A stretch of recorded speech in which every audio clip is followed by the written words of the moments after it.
దేవుడు నమ్మదగిన దేవుడై ఉన్నారు. ఆమేన్. చెప్పండి, మన దేవుడు ఏంటి?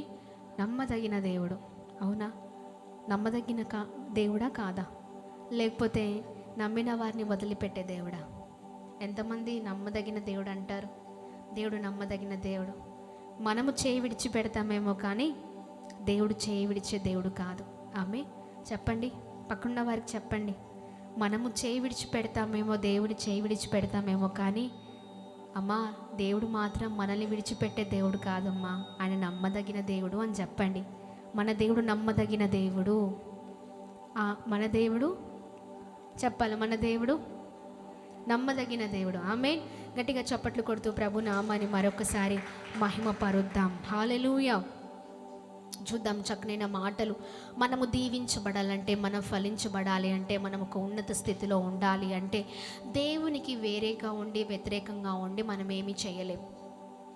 అవునా? ఎస్, అవునండి. దేవునికి వ్యతిరేకంగా మనం ఏమీ చేయలేం. ఉదయకాల సమయంలో మహోన్నతుని చాటున నివసించు వారు ఎలా పడతారో మనం చూసి ఉన్నాం. ఎవరు దీవించబడతారు? మహోన్నతుని చాటున నివసించు వారు క్షేమంగా, భద్రంగా, అద్భుతమైన జీవితంతో, దీర్ఘాయువు చేత మరి చక్కనైన రీతిలో బ్రతుకుతారు. ఆమేన్. దేవుని నామానికి మహిమ కలుగునుగాక. ఇంకా మన ఆత్మీయ జీవితాల్లో మరి ఈ రాత్రికాల సమయంలో మనం ఫలించే వారిగా ఉండాలి అంటే మనం ఏం చేయాలి? ఆమేన్. దేవుని నామానికి మహిమ కలుగునుగాక. ఎంతమందికి అర్థమవుతుంది? మనం ఫలించేవారిగా ఉంటే, మనం ఏం ఫలించేవారిగా ఉండాలి అంటే మనము దేవుని యందు అభివృద్ధిలోనికి, అంటే చక్కని రీతిలో బ్లెస్డ్గా ఉండాలి అంటే మనం ఏమి చేయాలి? ఆమేన్. చూద్దాం. ఈ రాత్రికాల సమయంలో నేను ఒక మాటను మీకు తెలియజేస్తాను. ఇదిగో చాలా ఇష్టం అనేసి ఒక రోజున మనం ఏం చేస్తూ ఉంటామంటే,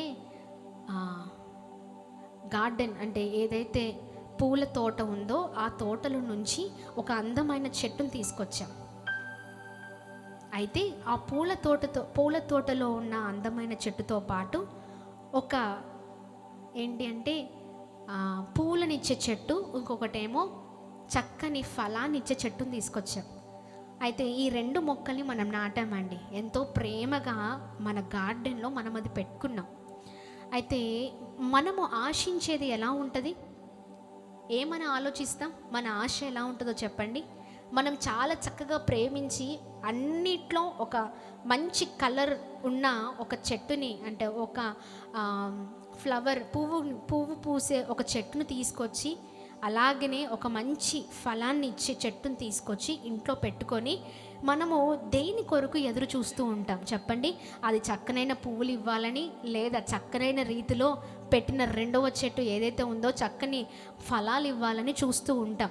ఒకవేళ అది ఫలాలు ఇవ్వకపోతే మనం చాలా బాధపడుతూ ఉంటాం. అంతే కదండి? అంటే అది ఎదుగుతున్న కొలది మనలో రెట్టింపైన సంతోషం ఉంటుంది. అది ఎదిగిన కొలది మనలో ఆనందము, చెప్పలేని ఆనందం ఉంటూ ఉంది. అవునా కాదా? కొద్దిమంది చెప్తూ ఉంటారు, ఈ పలానా చెట్టు నేనే పెట్టానండి, ఈ పలానా వృక్షం నేనే పెట్టాను, ఇదిగో ఇంత పెద్దగా అయింది, దీని ద్వారా అనేకులు ఆశీర్వదింపబడుతున్నారు, దీని ద్వారా అనేకులు మరి చాలా చక్కని నీడను పొందుకుంటున్నారు అని మనం చెప్తూ ఉంటాం. అలాగే మన ఆత్మీయ జీవితాల్లో దేవుడు మనల్ని ఒక ఉద్దేశము ప్రకారం నిర్మించి ఉన్నారు. ఆమేన్. ఉద్దేశం ప్రకారము ఆయన ఒక చక్కని ప్రణాళికతో మనం సృష్టించారు. అయితే మనం ఫలించే వారిగా ఉండాలని దేవుడు ఆశపడుతూ ఉన్నారు. ఆమేన్. ఆమేన్. దేవుని నామానికి మహిమ కలుగునుగాక. మరి మనము ఫలిస్తున్నామంటారా? ఎంతమంది ఫలించే జీవితంతో ఉన్నారు? చేతులు ఎత్తుతారా? ఫలించే జీవితం ఎంతమంది జీవితం ఫలిస్తూ ఉన్నారా? ఊరికే ఎత్తద్దు, చెప్పాలా? ఫలించే జీవితం అయితేనే ఎత్తండి. మన వల్ల దేవునికి ఏదైనా ఉపయోగం కలుగుతుందా మన ద్వారా? లేకపోతే మనం దేవుని సంతోషపెడుతున్నామా? దేవుని మాట వింటున్నామా? లేకపోతే దేవుని మాటలు వదిలిపెట్టి దేవునికి విరుద్ధంగా మారుతూ ఉన్నామా? విరుద్ధంగా మారేవారిని, విరుద్ధంగా మాట్లాడేవారిని, వ్యతిరేకంగా ఉన్న వారిని దేవుడు ఎన్నటికీ బ్లెస్ చేయరండి. కదా. ఫలించే వారిగా మనం ఉండాలని దేవుడు ఆశపడుతూ ఉన్నారు.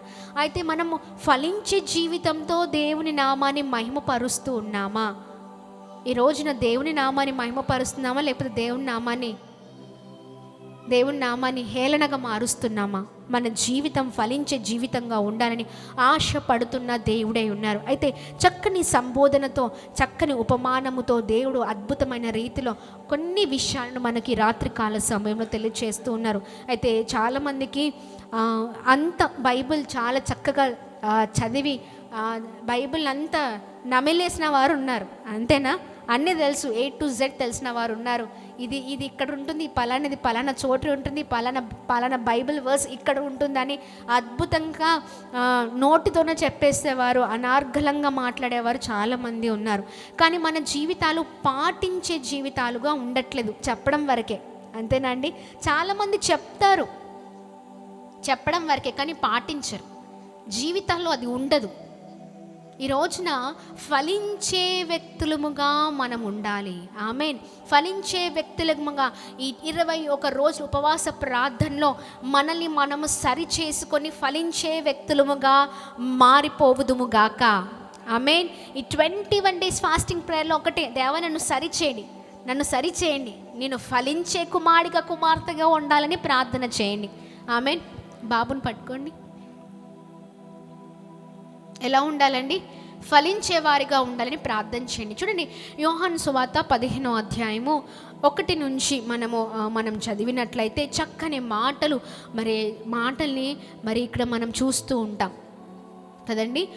మరి యోహాను సువార్త 15వ అధ్యాయము 1 నుంచి 10 వచనాల వరకు లేదా 15 వచనాల వరకు చక్కనైన మాటల్ని ఇక్కడ మనం చూస్తూ ఉంటాం.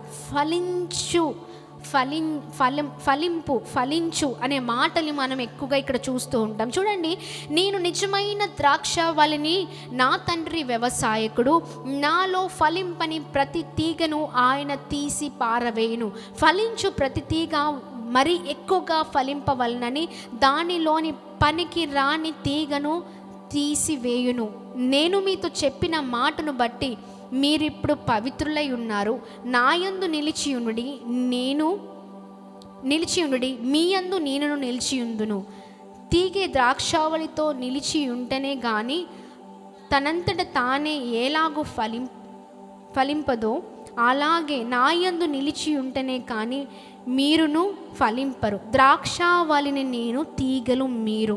ఎవడు నాయందు నిలిచియుండునో, నేను ఎవని యందు నిలిచియుండునో వాడు బహుగా ఫలించును. గట్టిగా చప్పట్లు కొడుతూ ప్రభు నామాన్ని మహిమపరుద్దాం. స్క్రీన్ పైన మీకు డిస్ప్లేలో, మీకు లైవ్లో ఎక్కిపిస్తున్న వారికి మేము డిస్ప్లేలో వాక్యాన్ని డిస్ప్లే చేసి ఉన్నాం. మీరు చూసినట్లయితే చూడండి, చక్కని మాటలు కదండి.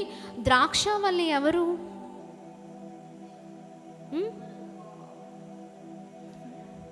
అర్థమవుతుందా? నేను ద్రాక్షావల్లిని, నిజమైన ద్రాక్షావల్లి. నేను అంటే ఎవరు? యేసు ప్రభువారు. నా తండ్రి వ్యవసాయకుడు అంటే మన తండ్రి కదండి. తండ్రి వ్యవసాయకుడు, కుమారుడు ద్రాక్షావల్లి. తీగలం ఎవరు? మనము. ఇక్కడ మనం చూసినట్లయితే ద్రాక్షావల్లి ఎలా చక్కనైన రీతిలో ఆ వృక్షం ఎలా ఉంటుందో మనకి బాగా తెలుసు. ద్రాక్ష తోట ఎంతమంది చూశారు? ఒకవేళ చూడకపోయినా అవగాహన ఉంది కదండి. ద్రాక్ష తోట ఎలా ఉంటుందో తెలుసు. అట్లీస్ట్ పిక్చర్స్లో మనం చూస్తాం. ద్రాక్ష తోటలో ద్రాక్షలు మనం చూస్తే గుత్తులుగా ఉంటాయి. ఎక్కడ గుత్తులుగా ఉంటాయి అంటే, దాని ఒక గుత్తుకి ఇంకో గుత్తు మధ్యలో ఏంటంటే తీగ ఉంటుంది. అంతేనా? తీగలు ఇలా పారుతూ ఉంటాయి. తోటలో చూస్తే మొత్తం తీగ పందిరేస్తే ఆ పందిరికి అన్ని గుత్తులు పడుతూ ఉంటాయి. ఒకదానితో ఒక ఇంటర్ కనెక్షన్ అన్నమాట. చూస్తే అన్ని గుత్తులు కనిపిస్తూ ఉంటాయి. దాన్ని చూస్తే ఎంత ఆనందమో, అవునా కదా? ఈ రోజున దేవుడు ఒక చక్కని సంబోధన చేస్తూ అద్భుతమైన రీతిలో మనతో మాట్లాడుతూ ఉన్నారు. ద్రాక్షవల్లి నేను, తీగలు మీరు. అంటే మనం అందరం. మనమంట దేవునితో, అంటే ద్రాక్షలు ఏవైతే ఉన్నాయో ఆ గుత్తులు అవి తీగతో అంటకట్టబడినప్పుడు అది ఫలిస్తుంది కదా. ఇక్కడంట చూడండి, ద్రాక్షవల్లి తోటలో ఎవరైతే యజమానుడు ఉన్నాడో ఆ యజమానుడు ఏం చేస్తాడో తెలుసా? ద్రాక్ష తోట, మనకి ఏదైనా తోట ఉందనుకోండి, తోట యజమాని మనమే అనుకోండి, మనం ఏం చేస్తామండి? కాపలు కాస్తాం. Very good. కాపలు కాస్తూ ఏం చేస్తాం? మంచివేవో చెడ్డవేవో గమనిస్తూ ఉంటాం. అసలు కాయలు కాస్తున్నాయా, కాయలు కాయట్లేదా, తీగలు మంచిగా ఉన్నాయా, అంత సక్రమంగా ఉన్నాయా, వాటికి నీళ్ళు ఉన్నాయా, లేకపోతే వాటికి చాలా మంచి ఒకవేళ తోట పాడవుతున్నప్పుడు దానికి కావలసిన మెడికేషన్ చేస్తూ ఉంటాం, మెడిసిన్ వాడుతూ ఉంటాం, మందులు వాడుతూ ఉంటాం. ఇలా చాలా మట్టుకు వ్యవసాయకుడు చేసే పని ఇదే. అయితే ఈ వ్యవసాయకుడు అనేది ఎవరండి? తండ్రి ఏం చేస్తాడంటే మంచివి చెడ్డవి గమనించి దానిలో పనికి రాని తీగల్ని బయట పెట్టేస్తాడంట. ఏంటండి? పనికి రాని తీగల్ని, ఎండిపోయిన తీగల్ని ఏం చేసుకుంటారు చెప్పండి? అంతేనా? తీసి పారేస్తారు. అలాగని కొన్ని తీగలు ఎండిపోయాయంట, ఆ ఎండిపోయిన తీగల్ని తీసి పక్కకు పెట్టేశారు. అయితే ఏవైతే తీగలు ద్రాక్షవల్లితో అంటకట్టబడి చక్కగా ఉన్నాయో అవి మరింత ఎక్కువగా ఫలించాలని వ్యవసాయకుడు చాలా చక్కగా వాటిని అద్భుతమైన రీతిలో దానికి ఏం కావాలో అవి చూసుకుంటూ ఉన్నారనమాట. అర్థమవుతుందా? ఈ రోజున తీగలం అయితే మనము ఫలించాలంటే, మనం అభివృద్ధి పొందాలంటే, మనం దీవించబడాలంటే తీగలైన మనము పనికిరాని తీగలుగా ఉన్నామా, పనికొచ్చేలాగా తీగలుగా ఉన్నామా? చెప్పండి. నేను పనికొచ్చి తీగనండి అన్నవ చేతులు ఎత్తండి. పనికొస్తున్నారా? కొద్దిమంది కాన్ఫిడెన్స్ ఉండదు, అసలు పనికొస్తున్నానా? Question mark. మానస లాంటి వాళ్ళకి అనమాట క్వశ్చన్ మార్క్. అసలు పనికొస్తున్నానా? మనకే డౌట్. పనికొస్తున్నాం, ఆమేన్. పని చేస్తున్నాం మనం, దేవుని పని, ఆమేన్. ఎస్, మనము ఫలించే వారిగా ఉండాలి. సరిగ్గా ఉన్న తీగల్ని దేవుడు ఏం చేస్తారంటే మరింతగా ఫలించేలాగా చేస్తూ ఉంటారు. అక్కడే అదే కదా రాయబడింది చూడండి, నా యందు నిలిచి ఉండి మీ యందు నేను నిలిచి ఉందును. తీగ ద్రాక్షావళితో నిలిచి ఉంటేనే కానీ, 4వ వచనంలో, తనంతట తానే ఎలాగూ ఫలింపదో అలాగే నా యందు నిలిచి ఉంటేనే కానీ మీరును ఫలింపరు. తీగంతటి తీగ ఫలిస్తుందా చెప్పండి? దానికి ఏముండాలి? ద్రాక్షవల్లితో అంటుకట్టబడి ఉండాలి, అంతేనా? తీగ ఏం చేస్తుంది? తీగ నుంచి తీగ ఏమవుతుంది? తీగకి చివర్లో ఏమొస్తుందండి? గుత్తి కాస్తుంది, మళ్ళీ ఒక తీగ, మళ్ళీ అలా కదా. అందుకే నా యందు మీరు మీ యందు నేను ఉంటేనే మీరు ఫలిస్తారు. గట్టిగా చప్పట్లు కొడుతూ ప్రభు నామాన్ని మహిమ పరుద్దాం. కింద వచనాల్లో మనం చూసినట్లయితే చూడండి, 5వ వచనం నుంచి చక్కనైన మాటలు రాయబడి ఉన్నాయి. ద్రాక్షవల్లిని నేను, తీగలు మీరు. ఎవడు నా యందు నిలిచియుండునో, నేను ఎవని యందు నిలిచియుండునో వాడు బహుగా ఫలించును. ఆమేన్. దేవుని నందు నిలిచి ఉంటేనే మనం ఫలిస్తామంట. 6వ వచనంలో ఇంకా చక్కనైన మాట ఉంది, ఎవడైనను నా యందు నిలిచి ఉండని ఎడల వాడు తీగవలే బయట పారవేయబడి ఎండిపోవును. గట్టిగా చప్పట్లు కొడుతూ ప్రభు నామాన్ని మహిమ పరుద్దాం. హల్లెలూయా. ఎంతమందికి అర్థమవుతుందండి? అర్థమవుతుందా? 21 రోజుల ఉపవాస ప్రార్థనలో మనం సరిచేయబడాలి. ఆమేన్. సరిచేయబడాలి, ఫలించే వారిగా ఉండాలి. ఎండిపోయిన అనుభవాలేమో, ఎండిపోయిన జీవితాలేమో, కొద్దిగా తీగలుగా ఎండిపోతున్న ఆత్మీయ జీవితంలో కొద్దిగా కొన్ని పొరపాట్ల ద్వారా ఎండిపోయిన జీవితాన్ని మనమే చూసుకుంటున్నామేమో. ఒకప్పుడు చేసిన ప్రార్థన, ఒకప్పుడు చేసిన భక్తి, ఒకప్పుడు చేసిన విశ్వాసం ఇప్పుడు చాలా తక్కువైపోయి చిన్నగా ఎండిపోవడం మనం ప్రారంభించామేమో. కానీ ఈ 21 రోజుల ఉపవాస ప్రార్థన ద్వారా ఈ ఎండిపోయిన జీవితాలు చిగురించునుగాక. చిగురించడమే కాదు, ఫలభరితంగా మార్చబడునుగాక. గట్టిగా చప్పట్లు కొడుతూ ప్రభు నామాన్ని మహిమ పరుద్దాం. మనము సరి చేయబడాలి. ఆమేన్. చెప్పండి, ఏంటి? సరి చేయబడాలి. ఇక్కడ చూడండి, ఎవడైనను దేవునికి వ్యతిరేకంగా ఉంటే తీగల్ని పడేసినట్టు పడేస్తారు. ఎండిపోయిన తీగలు పనికొస్తాయా? ఏం చేసుకుంటారండి తీగల్ని, ఎండిపోయిన వాటిని? ఎవరైనా చెట్టు గుంజుకుంటారా? ఏం చేస్తాం? వెంటనే పీకేస్తారు, అంతేనా? పొలం ఉంది, మన పొలంలో కావాల్సినవంతా కూడా మనం చక్కనైన రీతిలో పంట వేసాం. పంట వేసిన వారు, ఆ పంట వ్యవసాయకుడు ఎవరైతే ఉన్నారో ఆ వ్యవసాయం చేసే వ్యక్తి పిచ్చి మొక్కలు మంచి మొక్కలు ఉంచుకుంటారా, లేకపోతే మంచి మొక్కలు ఉంచుకొని పిచ్చి మొక్కలు మీకేస్తారా? తెలివి ఉన్నవారు ఎవరు కూడా ఆ పని చేయరు, అంతేనా? ఎందుకంటే పిచ్చి మొక్కలు ఉంటే అవి మంచి వాటిని చెడగొడతాయి, అంతేనా? అంతేనా అండి? అట్లా చేసేవాళ్ళు చాలామంది ఉన్నారు. అందుకనే తీసి పక్కకు పెట్టేస్తారు. మనం కొన్నిసార్లు పక్కకు పెట్టడానికి ఆలోచిస్తూ ఉంటాం, కానీ దేవుడైతే కరెక్ట్గా చేస్తారు. ఏంటిదంటే ఉపయోగము లేనివి, వ్యతిరేకంగా ఉన్నవి, పాడు చేయాలనే ఆలోచనతో ఉన్నవి, ఇంకా ఏమైతే ఉన్నావో వాటిని దేవుడే స్వయంగా తీసి పక్కకు పెడతారు. ఆమేన్. గట్టిగా చప్పట్లు కొడుతూ ప్రభు నామాన్ని మహిమ పరుద్దాం. దేవునికి ఉపయోగకరంగా మన జీవితం ఉండాలి. మనము దేవుడు సృష్టించినప్పుడు మనము దేవునికి ఉపయోగపడే వ్యక్తులముగా ఉండాలి, కానీ దేవునికి వ్యతిరేకంగా ఉన్న వ్యక్తులముగా ఉండకూడదు. ఆమేన్. దేవునికి వ్యతిరేకంగా ఉంటే తీగను పడేసి సింపుల్గా ఇలా తీసి పడేసినట్లు మనల్ని కూడా పడేస్తారు. చివరిగా ఏమవుతుంది తెలుసా? అవి ఎండిపోతాయి. పూర్తిగా ఎండిపోతాయి. ఎండిపోయిన తర్వాత ఏం జరుగుతుందో తెలుసా? కింద వచనంలో చూడండి ఒకసారి.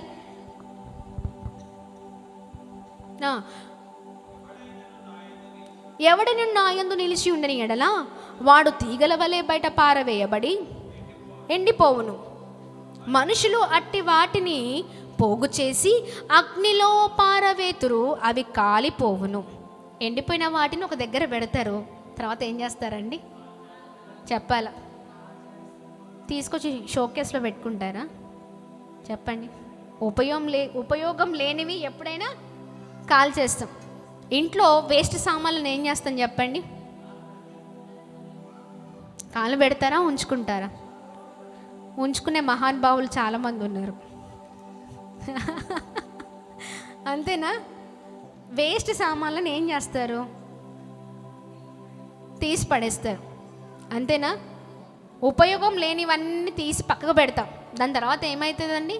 పక్కకు పెట్టిన తర్వాత మంచిగా వాటిని అన్నిటిని పోగేసి మంట పెట్టి కాలుస్తాం. అది మంట పెట్టి కాల్చే వరకు నిద్రపోం.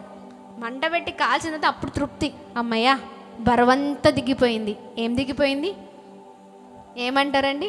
బరువంతా దిగిపోయింది, అమ్మయ్య ఎంత నీట్గా అయిపోయిందో బాబోయ్ అంటూ ఉంటాం కదా.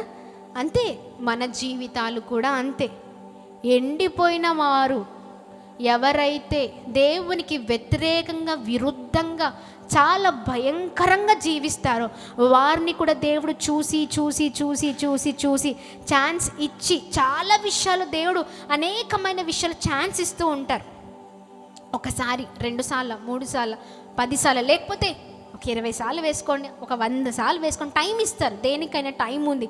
ఆ టైం దేవుడు ఇచ్చి అనేకుల ద్వారా అనేకమైన విషయాలను నేర్పించిన గ్రహించని వారిగా ఉంటూ ఉంటాం.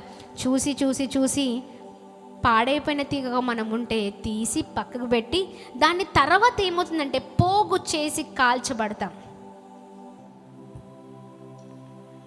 ఒక తెలిసిన తమ్ముడున్నాడు, మంచి సేవకుడి కొడుకు. అయితే తండ్రి కరోనా టైంలో తండ్రి చనిపోయాడు. చాలాసార్లు పరిచర్యకు వచ్చిన తర్వాత చాలాసార్లు మాట్లాడాం, నాన్న చక్కగా ఉండాలా, దేవునికి మహిమకరంగా నీ జీవితం ఉండాలి, నీ జీవితము దేవునికి అయిష్టమైన జీవితంగా ఉండద్దు. నాన్నను మంచి సేవకుడిగా ఎంతో మంచి పేరు తెచ్చుకున్నారు, ఆ పేరును నిలబెట్టాలని చాలా ప్రయత్నించాం, చాలా ప్రోత్సహించాం.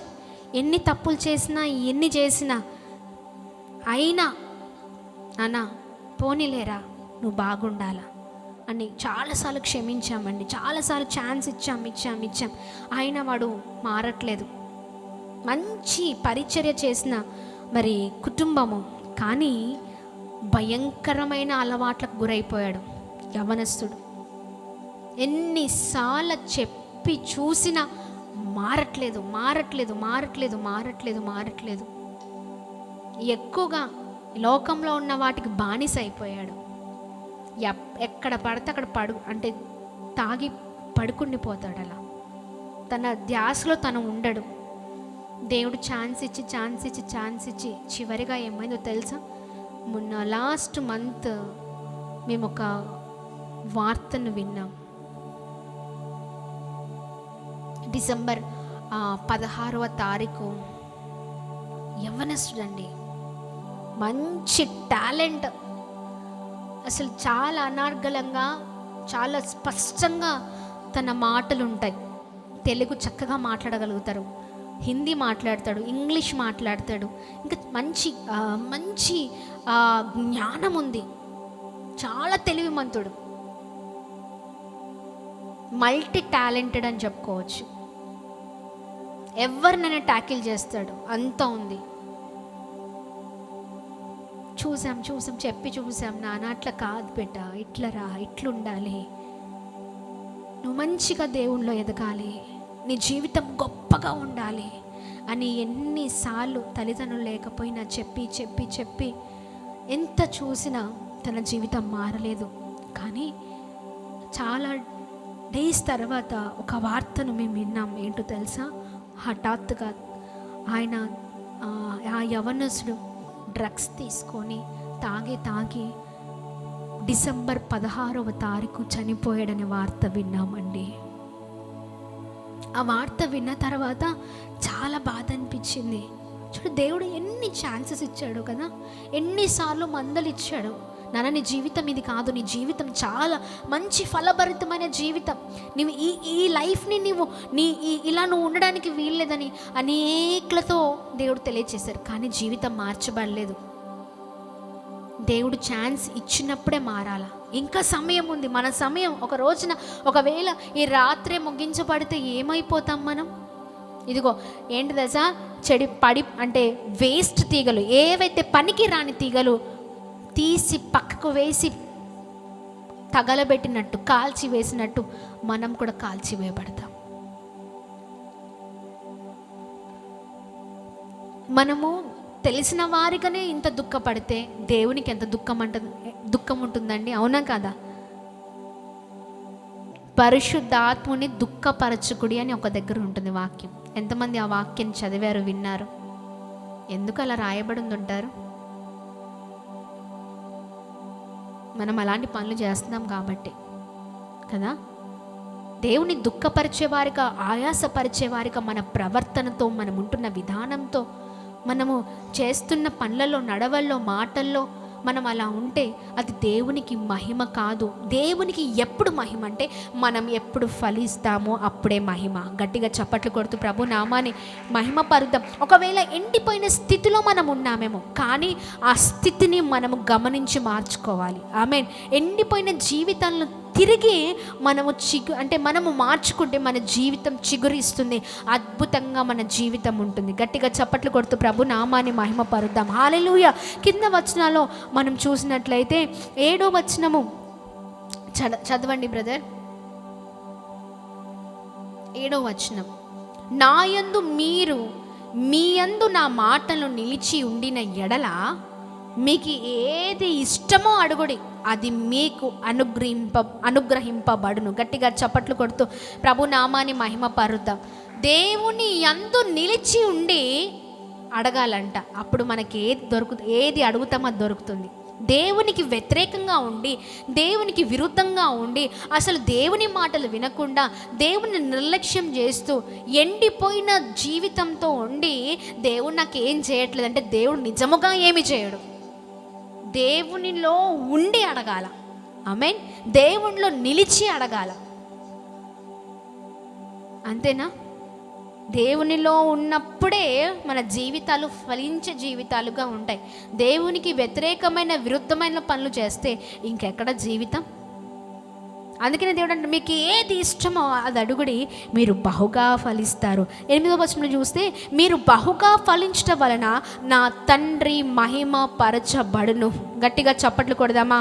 హల్లెలూయా, హల్లెలూయా. ఆమేన్. దేవుని నామానికి మహిమ కలుగును గాక. బహుగా ఫలించడం ద్వారా ఎవరు మహిమపరచబడతారు చెప్పండి? తండ్రి మహిమపరచబడతారు. ఆమేన్, ఆమేన్. ఇప్పుడు చెప్పండి, బహుగా ఫలించే వారిగా ఉంటారా, లేకపోతే అసలు ఎండిపోయిన అనుభవాలా? కొన్ని చెట్లకి కింద చెదలు ఉంటాయి. ఎప్పుడైనా చూసారా? చెదలున్న చెట్టు ఏమవుతుందండి? ఉన్నట్టున్నట్టే ఉంటుంది, ఉన్నది అన్నట్టే ఉంటుంది, ఏదో పచ్చగానే ఉంటుంది, అసలు ఏం అర్థం కాదు. ఫలింపు ఉండదు, ఫలాలు ఉండవు, ఎదుగుదల ఉండదు, ఎక్కడది అక్కడే ఉంటుంది. కానీ ఆకారం మాత్రం కదా. ఆ చెద ఏం చేస్తుందో తెలుసా? మెల్లమెల్లగా వేర్లను నుంచి చక్కగా వేర్లు ఏం చేస్తా తినేస్తూ అసలు దాని అంటే ఫలింపుని ఆపేస్తుంది. చెదలు పోవాలంటే ఏం చేయాలి? ఏయో ఆన్సర్ కూడా మీ దగ్గరే ఉంది. చెదలు పోవాలంటే ఏం చేయాలి? ఇంటి కిటికీలకు చెదలు పట్టాయి అనుకోండి, ఏం చేస్తారు? ఇగో మా ఫిలిప్ ఏం చేస్తావయ్యా నువ్వు? చెదలు మందులు కొడతావు. ఇంకా మాడు బిజినెస్ చేస్తున్నాడు, వాటర్ ప్యూరిఫై. ఇంకా ఈ చెదలు ఇట్లాంటివి అన్నమాట. చెదలు ఎవరైనా ఫోన్ చేయగానే వెంటనే దానికి సంబంధించిన మందులు తీసుకుని వెళ్ళిపోతాడు మనోడు. చాలా ఉంది. వెంటనే చెదలు పోవాలంటే చెదలు మందులు కొట్టాలి. మరి మనకు చెద ఉంటేనో?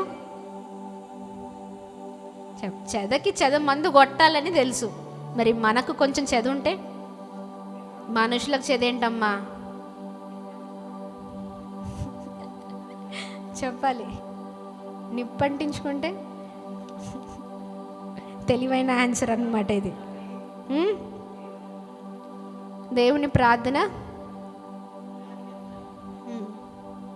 చూడండి, అర్థమవుతుంది. ఎంతమందికి అర్థమవుతుందండి? చెద ఉంటే చెద మందు కొట్టుకోవాలని తెలుసు, చెద ఉంటే దులుపుకోవాలని తెలుసు, బూజు ఉంటే దులుపుకోవాలని తెలుసు. మరి మనకు పట్టిందో అట్లనే ఉంచుకుంటా ఉంటారు కొద్దిమంది, కదలరు. ఇంకా చూసి చెదలు ఉండి లోపల మెల్లగా తినేయడం ప్రారంభిస్తుంది. లాస్ట్గా ఆ చెట్టు ఒకటేసరికి తక్కువని కింద పడిపోద్ది. ఏంటండి? దాన్ని ఎవరు ఏం చేయనక్కర్లే, అదే పడిపోయిద్ది. ఎందుకంటే రూట్ సరిగ్గా లేదు, దాని వేర్లు సరిగ్గా లేవు. వేర్లని తినుకుంటా చెదలు వచ్చేసాయి.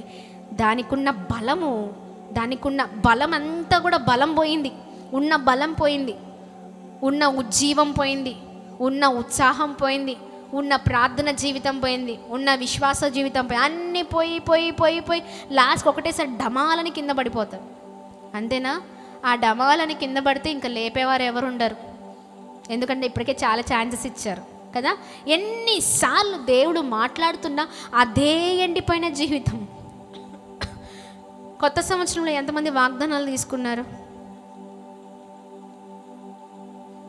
ఏమని తీసుకున్నారా? వాగ్దానం గుర్తుందా? ఏమొచ్చిందో? కొత్త వాగ్దానం వచ్చి మళ్ళీ త్వరగా అలా జనవరి నుంచి డిసెంబర్ వరకు క్లోజ్. మళ్ళీ మరొక కొత్త సంవత్సరం వస్తుంది, మళ్ళీ వాగ్దానం తీసుకుంటాం కదా. కానీ బ్రతుకులు మాత్రం మారు. జీవితాలు వెళ్ళిపోతూ ఉంటాయి, వాగ్దానాలు వెళ్ళిపోతూ ఉంటాయి, గడిచిపోతూ ఉంటాయి. అదే మనసు, అదే మనస్తత్వం, అదే ప్రేమ లేని జీవితం, అదే ప్రార్థన లేని జీవితం, అదే విశ్వాస లేని జీవితం, అదే కోపం, అదే ఏమంటారు ఉగ్రత, చాలా భయంకరం. ఇందాక చెప్పాను కదా, చక్కగా బిడ్డని బ్యాగ్లో పెట్టేసుకుని వెళ్ళిపోతుందంట ఆమె, చంపి. ఎంత ధైర్యమో తల్లికి. బ్యాగ్లో చిన్న కుమారుడు, 4 ఏళ్ళ కుమారుడిని బ్యాగ్లో ప్యాక్ చేసుకొని మరి వెళ్తుందంటే తల్లేనా? చంపి. ఎందుకు చంపిందంటే బాబు మీద కోపం కాదు. ఎవరిపైన కోపం? భర్త పైన కోపం. భర్త పైన కోపము బాబు మీద తీసింది. ఎందుకంటే బాబు ఎక్కడున్నాలో డిసైడ్ చేసుకుంటున్నారు వీళ్ళు. విడాకులు కదా. ఈ కోపం కాస్త ఎక్కడికి వెళ్ళిపోయిందంటే బాబును చంపే వరకు వెళ్ళిపోయింది. బాబుని చక్కగా చేయి కట్ చేసి, అంతేనా బ్రదర్, చేతిని కట్ చేసి మంచంలో ఏంటంటే దిండు పెట్టి ఆ శ్వాస రాకుండా 4 ఏళ్ల కుమారుడు 4 సంవత్సరాల బాబుని దిండు పెట్టి చంపేసి మూట ఎలా అంటే ఆ బ్యాగ్లో ఆమె మంచిగా ఫోల్డ్ చేసి ప్యాక్ చేసుకొని వెళ్ళిపోతుంది. పట్టుకున్నారు. దొంగ దొరుకుతుంది ఎట్లుంటుందో తెలుసా, భయంకరంగా ఉంటుంది. దొరికింది. పాపము ఖచ్చితంగా దొరకబట్టేటట్టే చేస్తుంది. ఒకానొక సమయంలో ఖచ్చితంగా దొరకాల్సిందే. ఎవరు చూడలే కదా, ఏం కాదులే, కప్పెట్టేయచ్చు, ఏం పర్లేదులే, ఏదైనా చేయొచ్చు. అయితే ఏంటి, నేను ఇలానే ఉంటా, నేను ఇలానే చేస్తా, నేను ఇలానే మాట్లాడతా, నాకు ఇంతే కోపం ఉంటుంది అంతే. ఎవరు ఏది చెప్పినా వినం. కోపం ఏం చేసిందంటే, ఎంత స్మార్ట్గా ఉన్నాడో తెలుసా బాబు, చాలా అందంగా ఉన్నాడు. అసలు ఆ పసిబిడ్డని ఎంత ధైర్యంగా చంపిందండి. మళ్ళీ ఫోల్డ్ చేసి చాలా చక్కగా నీట్గా బ్యాగ్లో పెట్టి జిప్పేసి తీసుకుని వెళ్తుంది. ఎన్ని గట్స్ ఉండాలి కదా. ఎందుకు ఆ జీవితం ఏమైంది చెప్పండి. ఇప్పుడు ఎక్కడుందామే, కటకటాల వెనకాల ఉంది. ఏం చేస్తారు, ఎంక్వైరీ చేస్తే ఒక స్టార్టప్ కంపెనీలో CEO అంట. హోదా, జ్ఞానము, డబ్బు, తెలివి, లాస్ట్కి ఎండిపోయిన జీవితం. చివరి కంక్లూజన్ ఏంటో తెలుసా, ఇక్కడ కంక్లూజన్ రాకపోయినా అంటే ఇక్కడ కంక్లూజన్ రాదు. ఈ లోకంలో, ఈ సమాజంలో వెంటనే మళ్ళీ బెయిల్ తెచ్చుకుంటారు, డబ్బు ఉందిగా, ఇంకేమేం చేస్తారు కదా, బయటకు వస్తారు ఎట్లయినా చేసి. కానీ లాస్ట్ కంక్లూషన్, లాస్ట్ జడ్జిమెంట్ ఏంటో తెలుసా, ఈ ఎండిపోయిన జీవితాలు ఎవరివైతే ఉన్నాయో, ఉపయోగపడని జీవితాలు, ఫలించని జీవితాలు తీసి ఎక్కడుంటాం, ఇక్కడైతే డైరెక్ట్గా కుప్పేసి కాలబెడతాం. అక్కడ ఎక్స్ట్రా బెనిఫిట్ ఏంటని, డైరెక్ట్గా వేడి మసులుతున్న నూనెలో, ఇక్కడ నూనె అనమాట, ఏంటండి నూనె, ఇంకా చూడండి ఎలా ఉంటుందో. అందుకని జీవితాలు మార్చబడాలి, సరి చేయబడాలి, ఒకేలాగా ఉండడానికి వీల్లేదు. ఎన్నిసార్లు చెప్పినా మీరున్నారు, ఎన్నిసార్లు చెప్పాలి చెప్పండి. ఒకసారి, 2 సార్లు, 10 సార్లు, మాకు ఓపిక ఉన్నంతసార్లు చెప్తాం, నాన్న ఇది మంచిది కాదురా, ఇలా ఉండాలి, ఇలా చెయ్యాలి. మనము ఒకరికి బ్లెస్సింగ్గా ఉండాలి. ఎవరి నోటి నుండి విన్నా కానీ పలానా వ్యక్తులండి, వారిని చూసి ఎంతగానో సంతోషిస్తున్నాం, వారే అంత సంతోషిస్తే దేవుడు ఇంకెంత సంతోషపడతారు. మనం ఫలించే వారిగా ఉంటేనే దేవుడు మహిమపరచబడతారు. ఇప్పుడు చెప్పండి, ఫలించే వారిగా ఉన్నామా లేకపోతే ఫలింపు లేని వారిగా ఉన్నామా? ఫలించే వారిగా ఉంటే ఓకే, ఫలింపు లేకపోతేనే కష్టం. అందుకని దేవుడు పదే సార్లు మాట్లాడుతున్నప్పుడు ఆయన మాటల్ని గ్రహించే వ్యక్తులముగా మనం ఉండాలి. ఆమేన్. గట్టిగా చప్పట్లు కొడుతూ ప్రభు నామాన్ని మహిమపరుద్దాం. హల్లెలూయా. ఎండిపోయిన జీవితాలు మనకొద్దండి. కింద వచనాల్లో చూస్తే అద్భుతం. తండ్రి నన్ను ఎలాగూ ప్రేమించినో 9వ వచనంలో, ఇందువలన 8 నుంచి చూద్దాం, మీరు బహుగా ఫలించడం వలన నా తండ్రి మహిమపరచబడును, ఇందువలన మీరు నా శిష్యులగుదురు. ఎవరు సంతోషపడతారు ఫలిస్తే? తండ్రి సంతోషపడతారు. యేసు ప్రభు వారికి శిష్యులుగా మనం మార్చబడతాం. గట్టిగా చప్పట్లు కొడదామా? హల్లెలూయా. కింద వచనాల్లో ఇంకా చూసినట్లయితే, తండ్రి నన్ను ఎలాగూ ప్రేమించినో నేను మిమ్మును అలాగూ ప్రేమించుతిని, నా ప్రేమ యందు నిలిచియుండుడి. నేను నా తండ్రి ఆజ్ఞలను గైకొని ఆయన ప్రేమ యందు నిలిచియున్న ప్రకారము మీరును నా ఆజ్ఞలను గైకొని ఎడల నా ప్రేమ యందు నిలిచియుందురు. మీ యందు నా సంతోషము ఉండవలననియు మీ సంతోషము పరిపూర్ణము కావాలననియు ఈ సంగతులు మీతో చెప్పుచున్నాను. గట్టిగా చప్పట్లు కొడుతూ ప్రభు నామాన్ని మహిమ పరుద్దాం. హల్లెలూయా, హల్లెలూయా.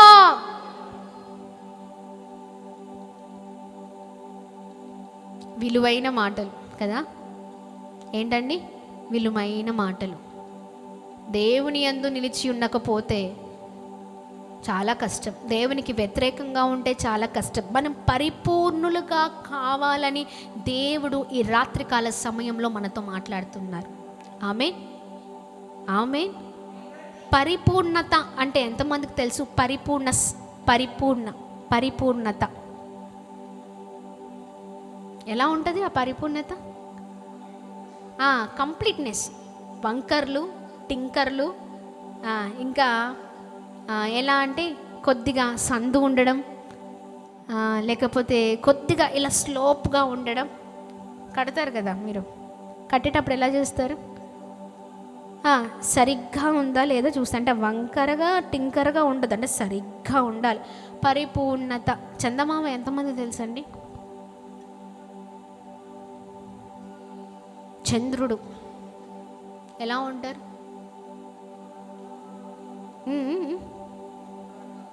ఇలా గుండ్రం. మనం చూస్తే దేవుని సృష్టి ఎంత గొప్పదండి, అవునా కదా? ఎట్లా అంటే అసలు చూస్తున్న కొద్దీ దానిలో చాలా సంతోషిస్తాం. ఆ కాంతి, ఆ లైటింగ్, ఆ చందమామ చూడ పిల్లలు చూపిస్తూ ఉంటాం చిన్నప్పుడు. ఏంటంటే చందమామని చూడరా బాబు అంటూ ఉంటాం, అంతేనా? చందమామని చూసి తినిపిస్తారంట మనోడు. ఇంత చక్కని ఆకారం కదా, దాన్ని చూసి ఎంత సంతోషపడతామండి. ఎంత ఇలా ఇలా రౌండ్గా, ఎటూ కూడా వంకర్లు టింకర్లు లేకుండా, అంటే ఏ లోపాలు లేని పరిపూర్ణత కలిగి ఉంటుంది, అంతేనా?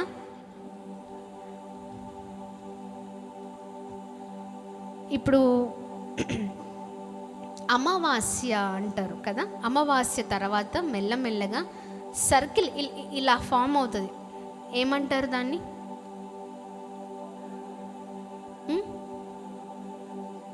ఇలా మెల్లమెల్లగా చిన్న డాట్ నుంచి మెల్లమెల్లగా అది మెల్లమెల్లగా దాన్ని మనము చూస్తూ ఉంటాం. ఎట్లా అంటే ఆకారం వస్తూ ఉంటుంది, రోజుకొక తీరు మారుతూ ఉంటుంది కదా.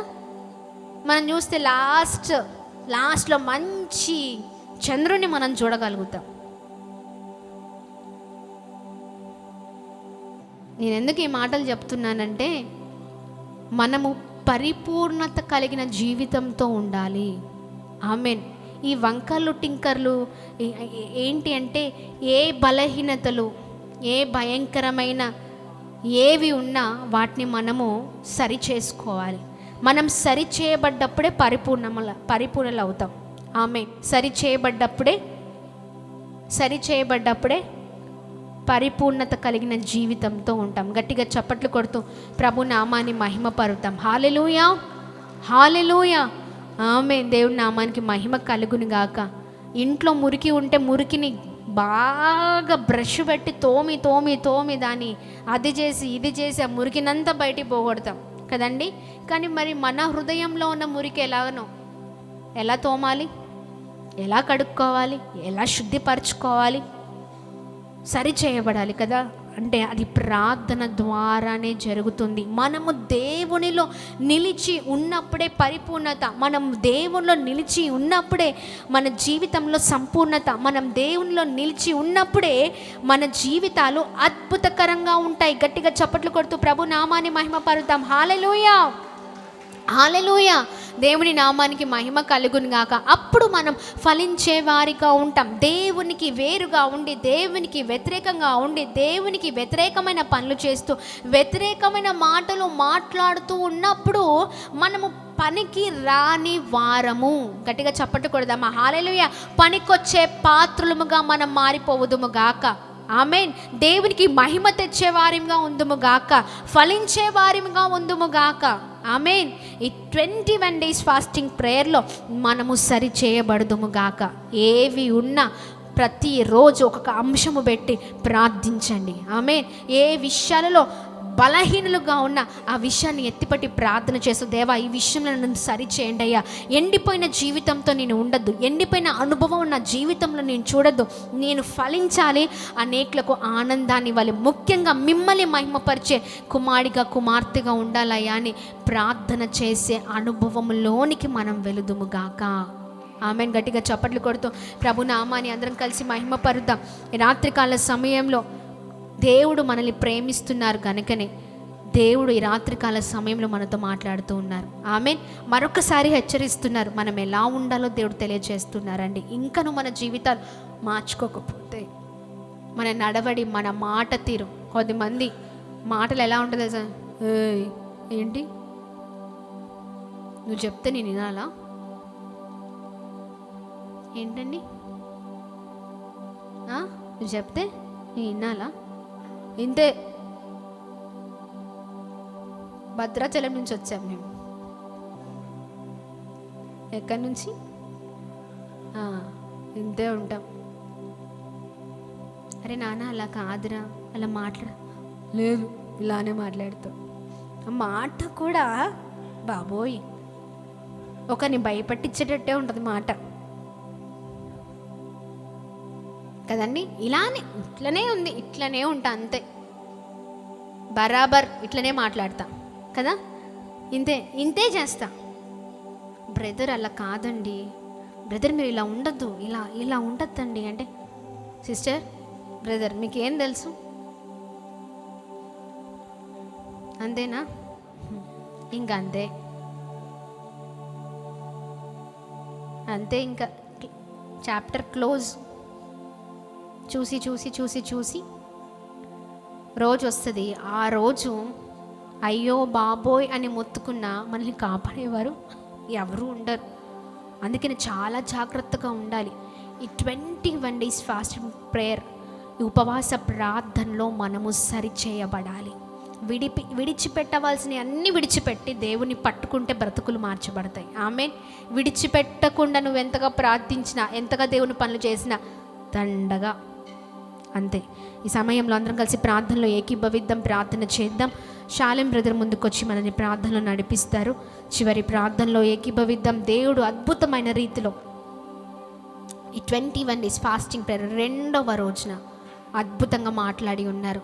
మనము నశించిపోవడం దేవునికి ఇష్టము లేదు, మనం ఎండిపోయిన జీవితాలతో ఉండడం దేవునికి ఇష్టం లేదు, మనము ఫలించే వారిగా ఉండాలని ఆశపడుతూ ఉన్నారు. ఎంతోమంది జీవితాలు మార్చబడాలని దేవుడు ఆశపడుతున్నారు. ఈ రోజున ఫలింపు లేని జీవితంగా ఉందేమో, ప్రార్థించు.